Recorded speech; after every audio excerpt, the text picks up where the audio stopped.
Hello friends, welcome to M education. Class 9th का math चल रहा था जिसमें एक्सरसाइज 1.3 हम लोग कर रहे थे। तो 1 to 5 क्वेश्चन हो गया था। आज हम लोग देखेंगे क्वेश्चन 6 एंड क्वेश्चन 7 और इस तरीके से हम लास्ट तक हम क्वेश्चन को इस एक्सरसाइज का कंप्लीट करेंगे। तो सबसे पहले क्या है, क्वेश्चन 6 में कहता है look at several examples of rational numbers in the form P upon Q, यानी कि कुछ ऐसे रेशनल नंबर ढूंढिए जो कि पी अपॉन क्यू के फॉर्म में होता है जहाँ Q not equal to zero. ठीक है, क्यू जीरो के बराबर नहीं हो सकता। Where P and Q are integers, P और क्यू क्या होता है, इंटीजर्स होना चाहिए with no common factors other then one, यानी एक के अलावे और कोई भी कॉमन फैक्टर नहीं आना चाहिए। एंड हैविंग टर्मिनेटिंग डेसिमल, और यह भी कंडीशन है कि उसमें टर्मिनेटिंग डेसिमल भी होनी चाहिए। कहता है कि एक के अलावे कोई कॉमन फैक्टर नहीं आना चाहिए उन दोनों के बीच, पी एंड क्यू के बीच, और वो जो डेसिमल एक्सपेंशन हो वो टर्मिनेटिंग डेसिमल होना चाहिए, है ना, यानी 7 दशमलव प्रसार होना चाहिए।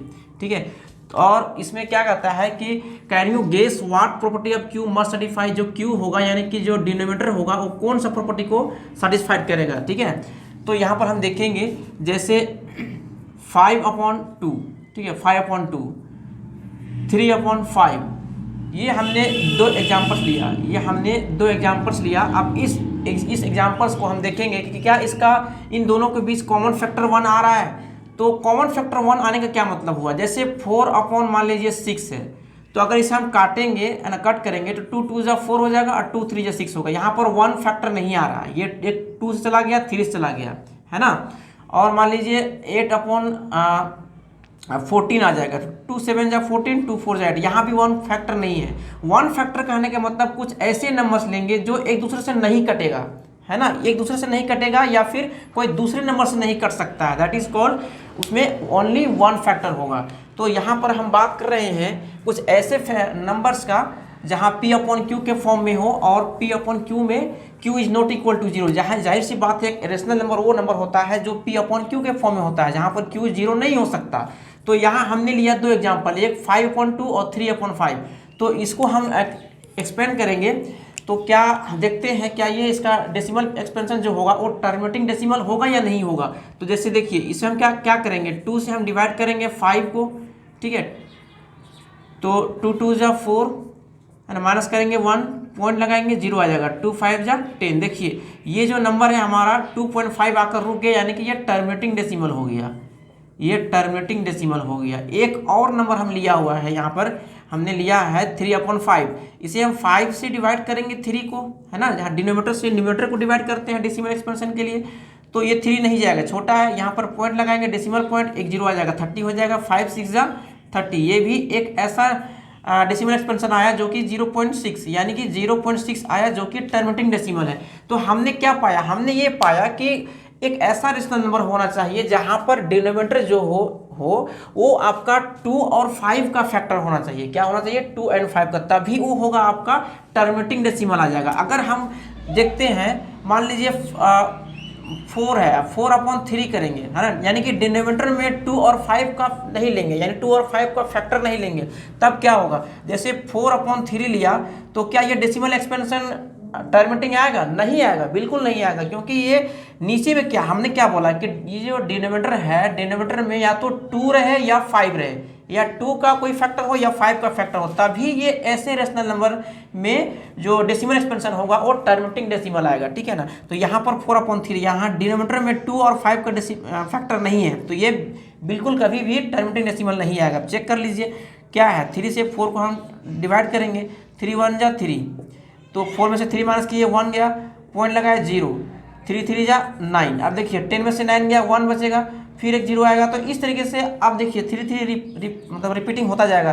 तो यहाँ पर टर्मिनेटिंग नहीं किया, ये नॉन टर्मिनेटिंग आ जाएगा। तो हमने ये पाया कि कहता है what property Q must satisfied, तो क्यू में कौन सा ऐसा प्रॉपर्टी है सेटिस्फाइड करता है ये जो रेशनल नंबर को टर्मिनेटिंग डेसिमल में बनने के लिए। तो रेशनल नंबर को टर्मिनेटिंग डेसिमल में बनने के लिए क्यू जो सेटिस्फाइड कर रहा है वो क्यू होना चाहिए, आपका क्यू होना चाहिए 2 और 5 होना चाहिए, या फिर 2 और 5 का फैक्टर होना चाहिए, या फिर 2 का पावर कुछ हो सकता है या फिर 5 का पावर कुछ हो सकता है, जहाँ पर n कोई पॉजिटिव इंटीजर्स होने चाहिए।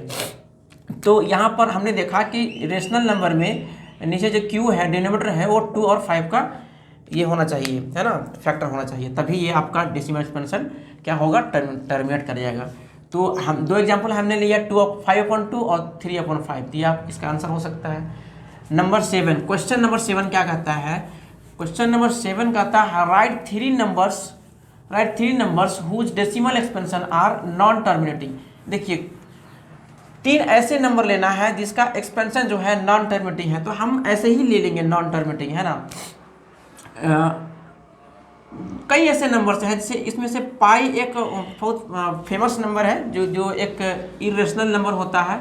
इरेशनल नंबर इसलिए होता है क्योंकि इसका जो डेसिमल एक्सपेंशन है कभी थमता नहीं है। ये नॉन टर्मिनेटिंग नॉन रिपीटिंग, यानी कि non terminating non recurring number, ये कभी भी रिपीट नहीं करता है। एक नंबरों का आने का सिलसिला एकदम बढ़ता जाता है, कभी भी थमेगा नहीं, है ना। तो इस ऐसे नंबर को हम कहते हैं इरेशनल नंबर। जैसे कि पाई का वैल्यू हम लेते हैं 3.14 और 145, इस तरीके से नंबर आता जाएगा, तो ये कभी भी थमेगा नहीं, तो ये नंबर आपका बन जाएगा इरेशनल नंबर।